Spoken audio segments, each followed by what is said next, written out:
Hello everyone. आज हम लोग क्लास 10th की NCERT मैथ बुक में चैप्टर नंबर 3 की एक्सरसाइज 3.1 को बड़े ही आसान और डिटेल में सॉल्व करेंगे। बड़े ही आसान तरीके से हम सॉल्व कराएंगे इस एक्सरसाइज को, और मेरा ये कॉन्फिडेंस है कि आप लोगों को मेरा पढ़ाया हुआ पूरी तरह से समझ में आएगा। चलिए शुरू करते हैं। पहला क्वेश्चन है कि आफताब अपनी पुत्री से कहता है, 7 वर्ष पूर्व मैं तुमसे 7 गुनी आयु का था। अब से 3 वर्ष बाद मैं तुमसे केवल 3 गुनी आयु का रह जाऊंगा। इस स्थिति को बीजगणितीय एवं ग्राफीय रूपों में व्यक्त कीजिए।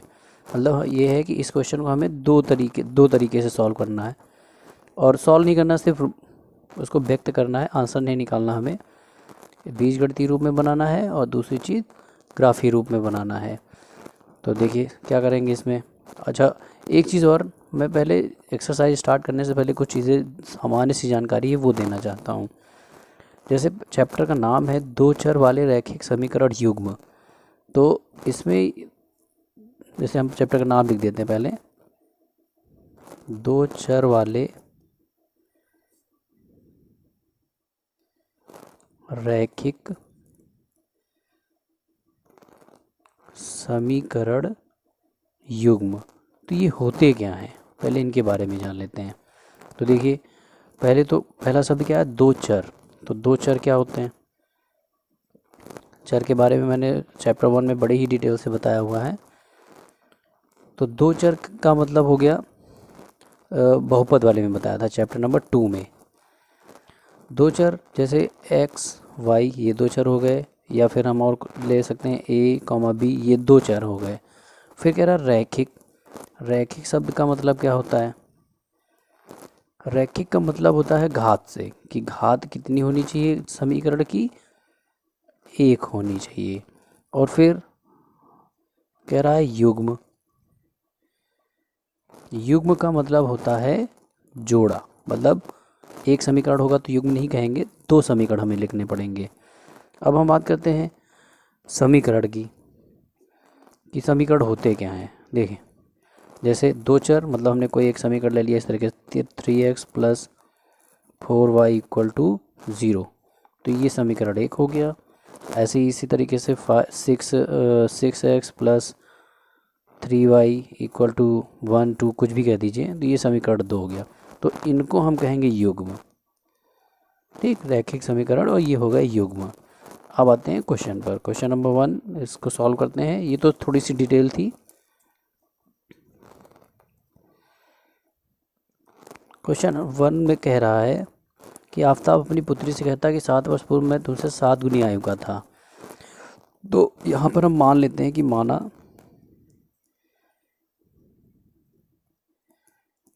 आफताब की वर्तमान आयु कितनी है, x वर्ष। और इसी तरीके से मान लेते हैं कि पुत्री की वर्तमान आयु कितनी है, y वर्ष। ठीक, इतना समझ में आया होगा। यहाँ हमने कुछ नहीं किया, सिर्फ माना हुआ है। अब देखिए, दो कंडीशन इसमें दे रखी हैं। पहली कंडीशन क्या है कि 7 वर्ष पूर्व, और दूसरी कंडीशन क्या है, 3 वर्ष बाद। तो पहली कंडीशन को हम लिखेंगे फर्स्ट कंडीशन, या प्रथम शर्तानुसार हिंदी में लिख सकते हैं। फर्स्ट कंडीशन में क्या बता रहा है कि 7 साल पहले। देखिए ऐसे हम समीकरण बनाते कैसे हैं, इस चीज़ को पहले देख लेते हैं। हमारे पास दो उम्र हैं, x और y। तो x इधर लिख लो, बराबर का साइन लगा के y इधर लिख लो। अब क्वेश्चन पढ़ते जाएंगे, जो कहता जाएगा वो करते जाएंगे। क्वेश्चन में कह रहा है 7 वर्ष पूर्व, 7 साल पहले की बात कर रहा है। जैसे हम मान लीजिए कि आज आफताब की आयु 30 साल है, तो 7 साल पहले कितनी रही होगी, 23 साल रही होगी। तो कैसे पता किया हमने 30 में 7 घटाया तब पता चला। इसका मतलब वर्तमान आयु में 7 घटाएंगे इधर भी, और जब आफताब की उम्र घट रही है तो जाहिर सी बात उसकी पुत्री की आयु भी घटेगी। तो 7 साल इधर गुणा कर लिया। फिर आगे क्या कह रहा है, मैं तुमसे 7 गुनी आयु का था। तो एक चीज़ ध्यान रखो, जिसके साथ का की के लगा हो उसी के साथ गुणा करते हैं। जैसे तुमसे 7 गुनी आयु का, तो ये का मतलब तुमसे के साथ ही जोड़ेंगे इसको। तो इससे हम इसको 7 से गुणा कर देंगे। अब इसको सॉल्व कर लेते हैं। ये आएगा x माइनस 7 इक्वल टू 7 से अंदर ब्रैकेट के बाहर 7 है इसलिए दोनों से गुणा करेंगे तो 7y माइनस 7 सते 49। एक्स वाई एक तरफ कर लो तो x ये इधर आएगा माइनस का 7y माइनस का 49 और ये उधर जाएगा प्लस का 7 तो x माइनस 7y। देखिए माइनस प्लस हमेशा उत्तर जुड़ता है और निशान बड़ी संख्या का लगता है। सॉरी, माइनस प्लस उत्तर हमेशा घटता है और निशान बड़ी संख्या का लगता है। तो 49 में 7 घट जाएगा तो ये आएगा 42 और निशान बड़ी संख्या का। इसको कहेंगे समीकरण नंबर 1। इसी तरीके से सेकंड कंडीशन, सेकंड कंडीशन में क्या कह रहा है, वही काम यहाँ भी करेंगे। x इधर रख लो, y इधर रख लो। कह रहा था क्वेश्चन में, कह रहा था कि 3 वर्ष बाद, ये देखिए 3 वर्ष बाद, 3 वर्ष का बाद का मतलब 3 इधर भी जुड़ेगा, बाद कहे तो जोड़े, पूर्व कहे तो घटाएं। ओके, क्या कह रहा है कि 3 गुनी आयु का रह जाऊंगा, 3 गुनी आयु का रह जाऊंगा तो x प्लस 3 इधर, ये बनेगा 3y प्लस 9 तो x इधर आएगा 3y, 9 में से 3 घट जाएगा तो ये आएगा x माइनस 3y बराबर 6। ये हो गया समीकरण नंबर 2। अब इसको हम बीजीय रूप में व्यक्त कर देते हैं, बीजीय रूप। तो बीजीय रूप क्या हो जाएगा, यही जो समीकरण है यही बीजीय रूप ही है। x माइनस 7y बराबर माइनस 42, x माइनस 3y बराबर 6। एक आंसर आ गया। अब इसको हम ग्राफीय रूप में कैसे सॉल्व करेंगे, तो ग्राफीय रूप के लिए हम ग्राफ में भी सॉल्व कर सकते हैं या फिर इसको यहीं पे हम सॉल्व कर लेते हैं, ग्राफ में फिगर बना लेंगे सीधे। ग्राफीय रूप, ग्राफीय रूप के लिए हम क्या करेंगे, सबसे पहले यहाँ लिखेंगे समीकरण 1 से। इसको लिखने के बाद हम यहाँ पर एक टेबल बना लेते हैं।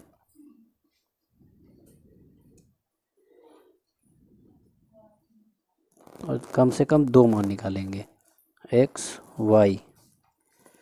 तो समीकरण 1 है x माइनस 7y बराबर माइनस 42।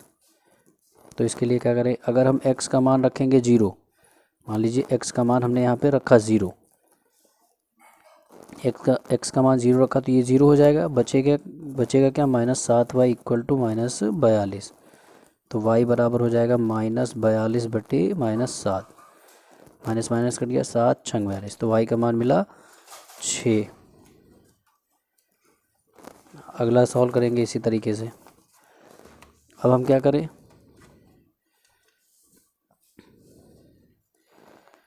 x का मान अगर हम रख दें, देखिए हमें ऐसे ही मान रखने हैं कि y का मान बटे में नहीं आए, क्योंकि बटे में आएगा तो ग्राफ में फिगर बनाने में दिक्कत होगी। तो अब ऐसा कोई मान रखें कि ये पूरा पूरा मान है, तो जैसे हमने 0 रखा, देखिए पूरा मान आया गया। तो अब हम क्या करें, देखो जैसे यहाँ पे 7 रख लें तो ये इधर 7 रखिए, x बराबर 7 रखेंगे तो ये हो जाएगा 7 माइनस 7y बराबर माइनस का 42। तो माइनस का 7y बराबर माइनस का 42, ये उधर जाएगा माइनस का 7, माइनस माइनस उत्तर जुड़ता है, निशान माइनस का ही लगता है। माइनस 7y माइनस माइनस ये हो जाएगा 49।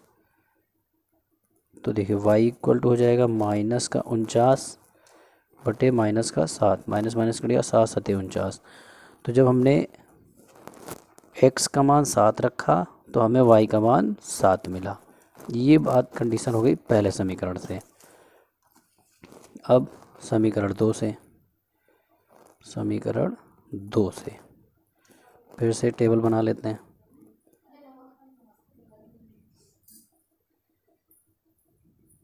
एक्स वाई, समीकरण 2 है x माइनस 3y बराबर 6। अब यहाँ भी हम वही चीज़ ध्यान रखेंगे कि x का कोई ऐसा मान रखें कि अपॉन में नहीं आना चाहिए।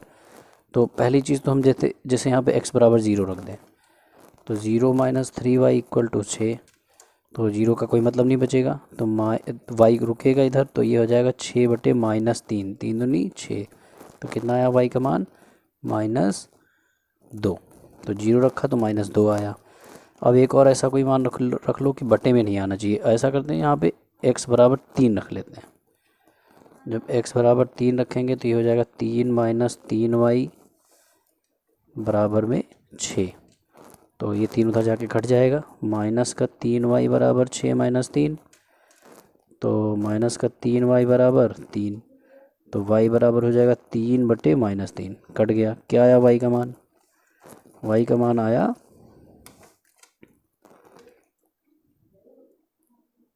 माइनस का 1। इसका मतलब जो हमने 3 रखा तो हमें y का मान मिला माइनस 1। अब आते हैं ग्राफ पर, देखिए कैसे ग्राफ बनाएंगे। अब इसमें हम क्या करें भाई, क्वेश्चन नंबर हमारा फर्स्ट था, तो क्वेश्चन नंबर फर्स्ट हल में हम क्या करें, सीधे यहाँ पे टेबल बना लेते हैं। बाकी आप हल भी कर सकते हैं। ये जो मैंने हल किया है पूरा ग्राफी रूप, यहाँ से जैसे हमने हेडिंग डाली थी ग्राफी रूप, तो आप यहाँ ग्राफी रूप हेडिंग डाल दीजिए, ऐसे ही सॉल्व कर लीजिए। हमने यहाँ सॉल्व कर रखा है तो हम सीधे टेबल बना देंगे। समीकरण 1 से और जो टेबल थी,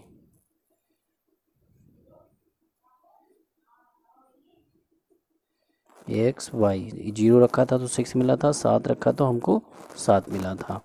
फिर समीकरण 2 से अब क्या करेंगे, फिर वही टेबल बना ले कि दूसरे समीकरण की क्या टेबल आई थी, यहाँ x यहाँ y। तो दूसरे समीकरण की टेबल में जब हमने ये देखिए 0 रखा था तो -2 मिला था, 0 -2, और जब 3 रखा तो हमें मिला -1। अब इसको हम क्या करते हैं, चलिए ग्राफ बनाते हैं। ग्राफ बनाने से पहले हम लोगों को सबसे जो इम्पोर्टेंट चीज़ जो ध्यान में रखनी है वो ये होती है कि हमारे जो मान आए हैं वो क्या आए हैं, क्योंकि हमें उसी हिसाब से लाइनें खींचनी होती हैं। तो देखिए हाईएस्ट मान 7 है प्लस में, और वाई का भी हाईएस्ट मान प्लस में 7 है। इधर आते हैं, हाईएस्ट मान मतलब नीचे की जब हम बात करेंगे वाई अक्ष में, वाई डैश अक्ष की, तो यहाँ पर क्या हो जाएगा, -2 -1 है। तो आराम से हम फिगर बना लेते हैं। इसमें हम क्या करें,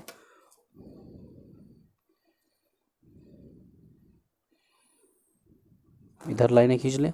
पेंसिल से शायद कम दिख रहा होगा तो ऐसा करते पेन से ही बनाते हैं। लेकिन आप लोग क्या करना कि ग्राफ जो बनाने का जो रूल होता है वो जनरली यही होता है कि उसको हम पेंसिल से ही बनाते हैं, ठीक।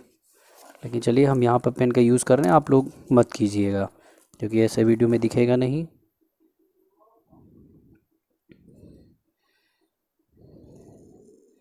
इस तरीके से 2 लाइनें खींच ली। ये जो है इसको हम कहते हैं वाई अक्ष, वाई एक्सिस।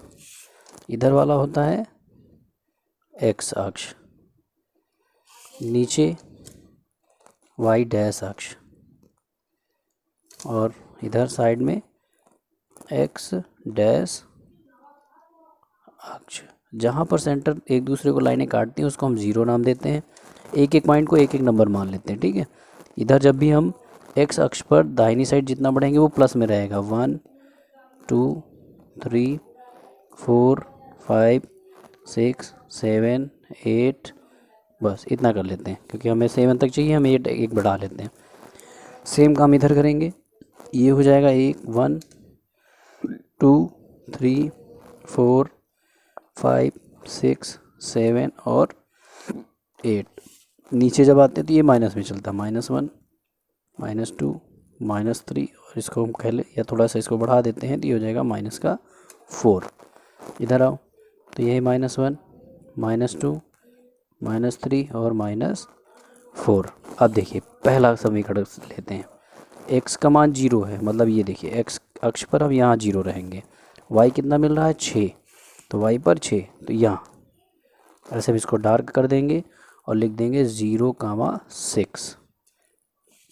सेकंड में x 7 है तो x पे 7 ये रहा और y 7 है, तो इसी के सामने देखिए 7 x अक्ष पर है और y के सामने 7 ये रहा, तो ये देखिए ये लाइन यहाँ आई और ये लाइन यहाँ आ गई, तो ये दोनों यहाँ मिलेंगे, तो ये हो जाएगा 7,7 और इसको हम मिला देंगे।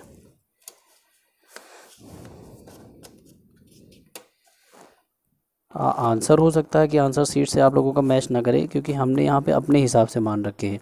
आप भी अपने हिसाब से मान रखेंगे तो यही ज़रूरी नहीं कि यही फिगर बने। आप अपने अकॉर्डिंग मान रखेंगे तो आपके अकॉर्डिंग जो यहाँ पे मान आएगा उसके अकॉर्डिंग फिगर बनेगा। और मान रखने के लिए कोई कंडीशंस नहीं है, आप अपने अकॉर्डिंग मान रख सकते हैं। फिर सेकंड समीकरण लेंगे। x 0 है तो ये देखिए 0, y कितना है -2, ये -2, तो यहाँ पर हम लिख देंगे 0, -2। इसको हम भुज बोलते हैं, ये कोटि है। एक नंबर यहाँ से भी पूछा जाता है कि x का मान, ये पहला वाला x होता है, दूसरा वाला हमेशा y होता है। पहला एक भुज बोलते हैं, दूसरे को कोटि कहते हैं।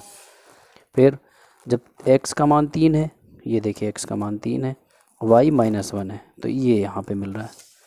x यहाँ पे 3 है, ये देखिए, और y यहाँ, तो ये यहाँ मिलेगा। तो इसको नाम दे देंगे 3, -1। अब इन दोनों को मिला देंगे।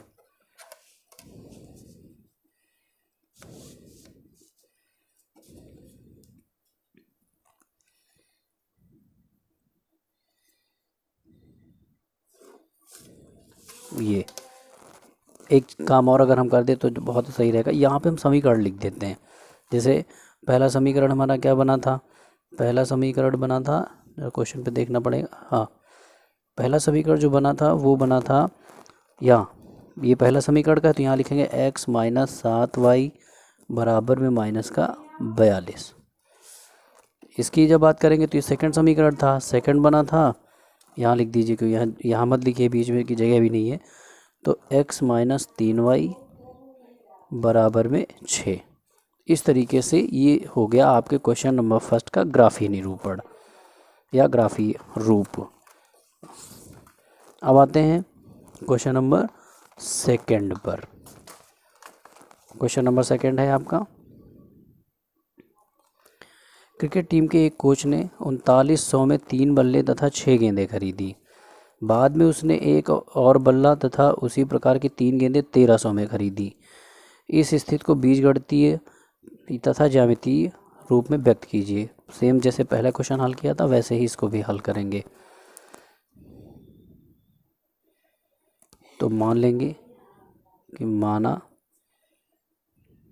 एक बल्ले का मूल्य, बल्ले का मतलब का मूल्य बराबर x रुपए। फिर एक गेंद का मूल्य, एक गेंद का मूल्य y रुपए, ये हमने मान लिया। तो फर्स्ट कंडीशन क्या कह रही है, प्रथम शर्तानुसार फर्स्ट कंडीशन कह रहा है कि कोच ने 3 बल्ले, 3 बल्ले का मतलब जैसे हम एक बल्ला 300 का खरीदें तो 3 बल्ले कितने के मिलेंगे, 3 त्रिक की 9, मतलब 900 रुपये के मिलेंगे। तो हमने क्या किया, 3 बल्ले का जो मतलब 3 बल्लों की संख्याएं जो थी, या ऐसा करो, एक बल्ला 300 का है तो उसको 3 से गुणा किया, तो एक बल्ला x रुपये का है तो 3 बल्ले हो जाएंगे 3x रुपये के। फिर गेंदें कितनी खरीदी, 6, तो एक गेंद का मूल्य y है, 6 गेंदें हैं तो 6, और टोटल मूल्य दे रहा है 3900। इसका मतलब ये दोनों खरीदने पर उसने चुकाए 3900 रुपये। अब देखिए, अकॉर्डिंग टू आपकी जो पुस्तक है NCERT, उसमें जो आंसर दे रखा है यही दे रखा होगा, लेकिन हम इसको और ज़्यादा थोड़ा सा सॉल्व कर लेंगे तो हमारा ग्राफ बनाने में बड़ी मदद मिलेगी। ऐसे ग्राफ बनाने में इससे बहुत बड़े मान आएंगे। तो देखिए 3 यहाँ 6 यहाँ कॉमन है, 3 कॉमन हो जाएगा, तो बचेगा x + 2y इक्वल में 3900। एक आंसर ये आ रहा होगा, लिख सकते हैं यहाँ पे आंसर। x + 2y हम यहाँ रोक लेंगे तो 3900, और ये 3 यहाँ गुणे में इधर आके बटे में हो जाएगा, और ये 3 से कट जाएगा, 3 1 3, 3 3 9, मतलब 1300। तो ये आया x + 2y इक्वल टू 1300, और ये हो गया समीकरण नंबर 1। सेकंड कंडीशन कहना था कि ये देखिए एक और बल्ला तथा उसी प्रकार की 3 गेंदें खरीदी। तो एक बल्ला x रुपये का है तो इसके साथ एक ही खरीद रहे हैं, प्लस 3 गेंदें खरीद रहे हैं, मतलब 3y, और कितने रुपए दे रहे हैं, 1300। इससे ज़्यादा ये हल नहीं होगा, तो ये हो गया समीकरण नंबर 2। ठीक, अब हम क्या करेंगे, अब सीधे सीधे आंसर लिख देते हैं। कि बीजीय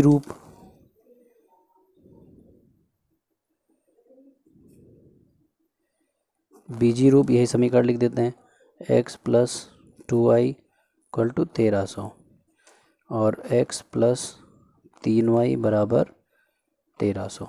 एक आंसर यहाँ हो गया। ये आंसर आ रहे होंगे या फिर पहला समीकरण उन्होंने यही रख दिया होगा, तो उसमें कोई डरने वाली बात नहीं है, दोनों सही हैं। अब हम करते हैं ग्राफीय रूप।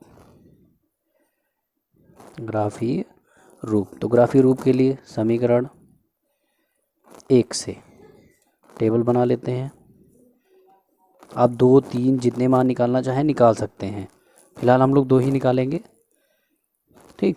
अब 2 मान निकालना है। अब देखिए, अब हमें यहाँ पे ऐसी वैल्यू रख, देखिए 1, 2, 3 रखेंगे तो वैल्यू बहुत बड़ी आएगी, तो ग्राफ में बनाना पॉसिबल नहीं हो पाएगा। तो हम यहाँ पे क्या करते हैं, 100, 200, 300 ऐसे वैल्यू रखते हैं। तो अगर हम x की वैल्यू यहाँ पे रखें -100, तो ये आराम से हल भी हो जाएगा। मतलब x समीकरण है x plus 3y equal to 1300। तो हम क्या कर रहे हैं, यहाँ पे x वैल्यू रखी -100 प्लस 3y बराबर में 1300। ये 100 उधर जाके जुड़ जाएगा, तो ये हो जाएगा 3y बराबर 1300 प्लस 100, तो 3y बराबर 1400 और y बराबर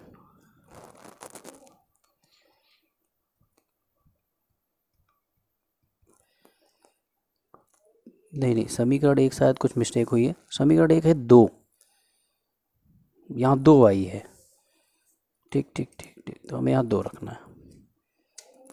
ये 2y, 1400 बटे 2 से ये कटेगा, आएगा 700।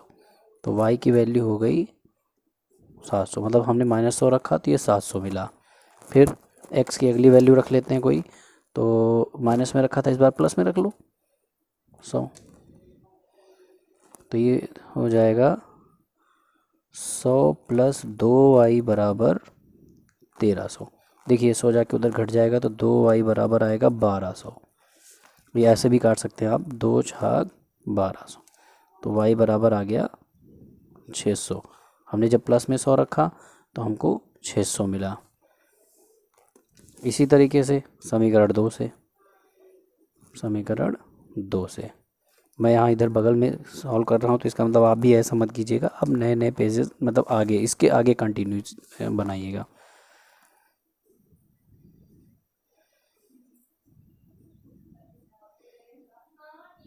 एक्स वाई, अब x की वैल्यू, अब देखिए हमारे पास समीकरण क्या है, x प्लस 3y बराबर 1300। तो यहाँ पे ऐसी कोई वैल्यू रखें कि अपान में ना आए और कुछ ऐसे ही समथिंग 100-200 में आ जाना चाहिए। तो हम यहाँ रख लें 13 9, ठीक, 400 रख लो। तो ये हो जाएगा 400 प्लस 3y बराबर 1300 और 3y बराबर, ये देखिए 400 है प्लस में, इधर जाके इसमें घट जाएगा तो कितना आएगा 900, 3 से कट जाएगा, 3 3 9, तो y की वैल्यू आएगी 300।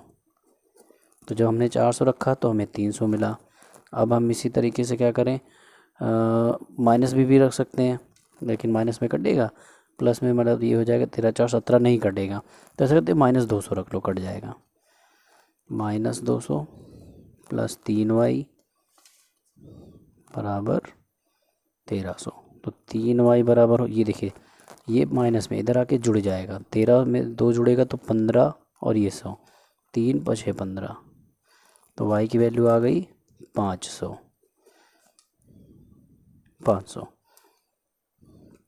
अब हम बनाते हैं इसका ग्राफ।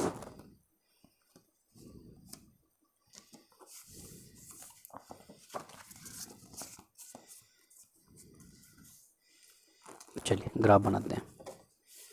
अब ग्राफ में भी हमने कहा था कि यहाँ पे आप ऐसा ज़रूर चेक कीजिए कि सबसे हाईएस्ट वैल्यू क्या है। सबसे हाईएस्ट देखिए 700 आ रही, मतलब y का मान 700 प्लस में, तो ऊपर प्लस में 700 आना चाहिए। और माइनस में हाईएस्ट वैल्यू हमारे पास है -200, तो कोई दिक्कत नहीं, ये आराम से बन जाएगा।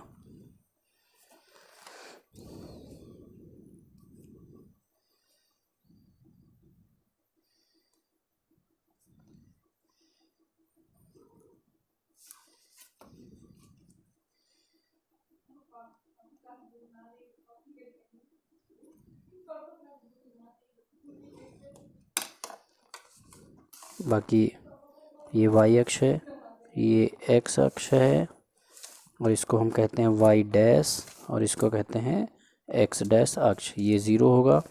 अब देखिए इसको, अब एक चीज़ और याद रखिए, जब हम पैमाना यहाँ पे क्या मान रहे हैं भाई, इसको 100 मान रहे हैं, इसको 200 मान रहे हैं, ये 300 है, ये 400, 500, 600, 700, 800। तो देखिए हम क्या करें, एक बड़े खाने को 100 के बराबर मान रहे हैं, तो ये ज़रूर दर्शाइएगा कि पैमाना क्या लिखा हमने। पैमाना हमने लिखा है एक बड़ा खाना कितने के बराबर है, 100 के बराबर है। तो इधर आएगा तो माइनस का 100, माइनस का 200, माइनस का 300। इधर ऊपर चलेंगे तो प्लस में 100, 200, 300, 400, 500, 600, 700, 800। इधर आएंगे तो माइनस का 100, माइनस का 200, माइनस का 300, माइनस का 400। ज़्यादा ज़रूरत है नहीं, अभी इतने ही रखते हैं।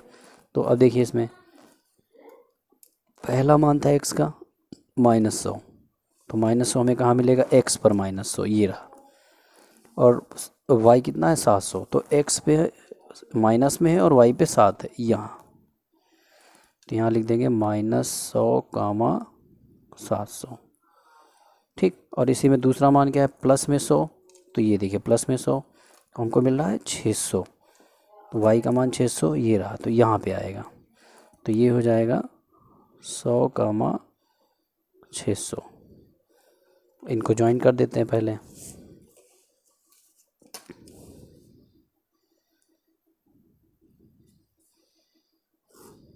ये एक समीकरण, पहले समीकरण की लाइन हो गई। पहला समीकरण भी आप अगर दर्शाना चाहें तो यहाँ दर्शा दीजिए। चलिए पहले बना लेते फिर दर्शाते हैं दोनों एक साथ। दूसरे समीकरण में x का मान है 400। ठीक, तो ये देखा x पर 400 ये रहा, और y पे 300 प्लस में ही है, तो y पे 300 यहाँ आएगा, तो ये हो जाएगा 400, 300। दूसरे में क्या है, -200 और 500, तो x पर -200 यहाँ है, 500 की बात करेंगे यहाँ, ये देखिए इसी की सीध में। ठीक, तो ये आएगा -200 और 500। अब इन दोनों को मिला देते हैं।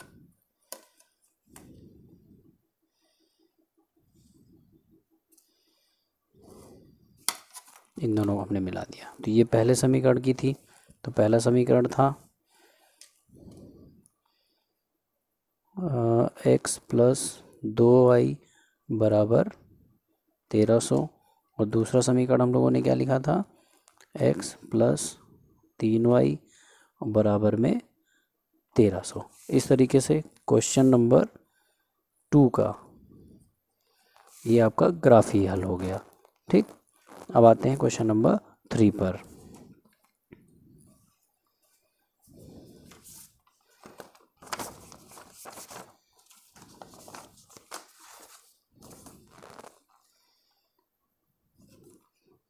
ये रहा हमारा क्वेश्चन नंबर 3। कह रहा 2 किलो सेब और 1 किलो अंगूर का मूल्य किसी दिन 160 रुपये था। 1 महीने बाद 4 किलो सेब और 2 किलो अंगूर का मूल्य 300 हो जाता है। इस स्थिति को बीजगणितीय तथा ज्यामितीय रूप में व्यक्त कीजिए। तो हल करते हैं। हमें दो चीज़ें मिल रही, सेब और अंगूर। तो मान लेते हैं, माना 1 किलो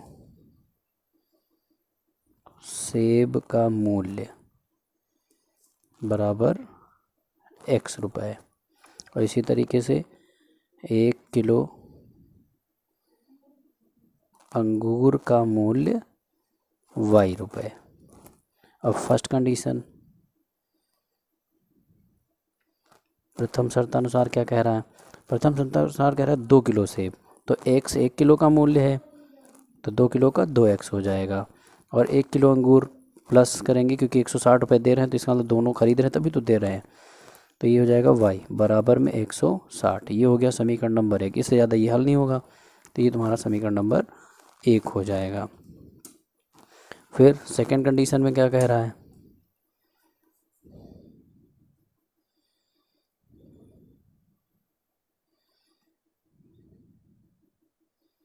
सेकंड कंडीशन में कह रहा है कि एक महीने बाद 4 किलो सेब मतलब 4x प्लस और 2 किलो, कितना 2 किलो अंगूर तो 2x, और रुपए कितने दे रहे हैं 300। ये देखिए हल हो जाएगा, थोड़ा सा 2 कॉमन ले लें तो ये हो जाएगा 2x प्लस वो सॉरी यहाँ y होगा क्योंकि y है अंगूर का मूल्य, 2x plus Y equal to 300। तो 2x plus Y equal to ये 200 300 के बटे में आ जाएगा, 200 है, 2 से ये कट जाएगा 150 बार में, तो 2x plus Y equal to 150। ये हो गया समीकरण नंबर 2। तो बीजीय रूप क्या हो जाएगा, या बीज गणितीय रूप जिसको कहते हैं बीज गणितीय रूप, तो दोनों समीकरणों को लिख दीजिए, वही बीज गणितीय रूप हो जाएगा। 2x प्लस वाई बराबर 160 और 2x प्लस वाई बराबर 150। ये पहला आंसर। ये आंसर भी हो सकता है, और इसमें जैसे हमने कॉमन लिया था तो कॉमन ना ले तब भी आंसर हो जाएगा। अब ग्राफीय रूप, ग्राफीय रूप, अब एक होमवर्क आज हम आप लोगों को देंगे कि मैं यहाँ ग्राफीय रूप के मान तो लिखे दे रहा हूँ, लेकिन ग्राफ आप लोगों को खुद बनाना होगा। अगर आप ग्राफ बनाने का प्रयास कीजिए, नहीं बना पाते तो कमेंट में बताइएगा, मैं उसका अलग से वीडियो बनाकर आपको सॉल्व करा दूंगा। तो समीकरण 1 से तो होमवर्क मेरे ख्याल से समझ में आ गया होगा। मैं सीधे सीधे यहाँ पे मान निकाल रहा हूँ, टेबल बना लेंगे, 2 ही मान निकालते हैं, ज़्यादा निकालने की ज़रूरत नहीं, 2 में ही जब आ जा रहा है तो क्यों हम बार बार बड़ा सा क्वेश्चन सॉल्व करें। तो समीकरण 1 है 2x प्लस वाई बराबर 160। तो यहाँ भी हम वही फॉलो करेंगे कि ऐसा मान रखें कि ये अपॉन में या पॉइंट में ना आने पाए। तो जैसे हम यहाँ पे रख लें 30 रख लें, तो देखिए 2 गुणे 30 प्लस वाई बराबर 160, तो ये हो जाएगा 30 दूना 60 प्लस वाई बराबर 160, तो वाई बराबर हो जाएगा 160, ये प्लस में इधर आके माइनस में 60, तो वाई बराबर आएगा 100। इसका मतलब 30 रखा तो हमें 100 मिला। अगला मान हम क्या कर रहे हैं, ऐसे ही कोई एक और मान ढूंढ लेते हैं। जैसे हम यहाँ पे कह लें 2x, ऐसा करते 60 रख लेते हैं, ये 60 रख लेते हैं, तो ये हो जाएगा 2 गुणे 60 प्लस वाई बराबर 160, तो ये होगा 120 प्लस वाई बराबर 160, और वाई बराबर हो जाएगा 160 माइनस 120, तो वाई का मान आ जाएगा 160 में 120 घटाएंगे 40, तो यहाँ पर 40। समीकरण 2 से ये चीज़ आप ग्राफ पर भी सॉल्व कर सकते हैं, यहीं पे ज़रूरी नहीं कि मैं यहाँ पर सॉल्व कर रहा हूँ आप भी सॉल्व करें।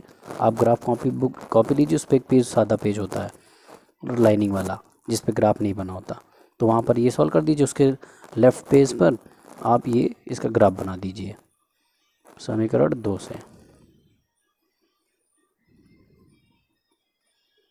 ये x ये y, तो अब हम यहाँ पे x का क्या मान ले, ऐसा मान लेना है, पहले 2 लिख लेते हैं, 2x plus Y equal to 150। ऐसा कोई मान लो कि पूरा पूरा कट जाए, तो जैसे हम यहाँ रख ले 50 ना 100 लिख लेते हैं, सीधे सीधे यहाँ पर रखते हैं 50, तो ये हो जाएगा 2 गुणे 50 प्लस वाई बराबर 150, तो ये हो जाएगा 100 प्लस वाई बराबर 150, वाई बराबर 150 माइनस 100, तो वाई का मान आ गया 50। मतलब जो हमने 50 रखा तो हमको वाई का मान 50 ही मिला। अगला कोई मान ले लेते हैं एक्स का, 100 ले लो, तो 2 गुणे 100 प्लस वाई बराबर 150, तो ये हो जाएगा 200 प्लस वाई बराबर 150, तो वाई बराबर हो जाएगा 150, ये प्लस में इधर आके माइनस का 200, तो वाई बराबर 150 में से 200 घटा देंगे तो प्लस माइनस आंसर घटता है, निशान हमेशा बड़ी संख्या का लगता है, तो 200 में से 50 घटाएंगे 50 आएगा, बड़ी संख्या देखिए 200 है वो माइनस में, तो यहाँ पर माइनस लगा देंगे। इसका मतलब जब हमने 100 रखा तो हमको कितना मतलब मेरा -50। तो इस तरीके से पहले समीकरण के निर्देशांक ये हो गए, दूसरे के निर्देशांक ये हो गए। तो अब आपको इसका जो ग्राफ है वो खुद से बनाना है, ये होमवर्क है मेरी तरफ से। अगर नहीं बना पा रहे हैं या कुछ गलत हो रहा है तो आप हमें कमेंट कीजिएगा, मैं उसमें सॉल्व करा के अलग से एक वीडियो सेपरेट बना दूंगा। आई होप आप लोगों को वीडियो समझ में आया होगा, मैंने जो पढ़ाया वो समझ में आया होगा। अगर पढ़ाया हुआ अच्छा लगा है तो आप हमारे वीडियो को लाइक करें, और अगर कुछ कहना या बताना चाहते हैं तो कमेंट ज़रूर करें, और ज़्यादा से ज़्यादा वीडियो को शेयर करें, जिससे आप जैसे कई सारे लोगों को ये वीडियो मिल सके और वो लोग भी इसका लाभ उठा सकें। Thank you so much.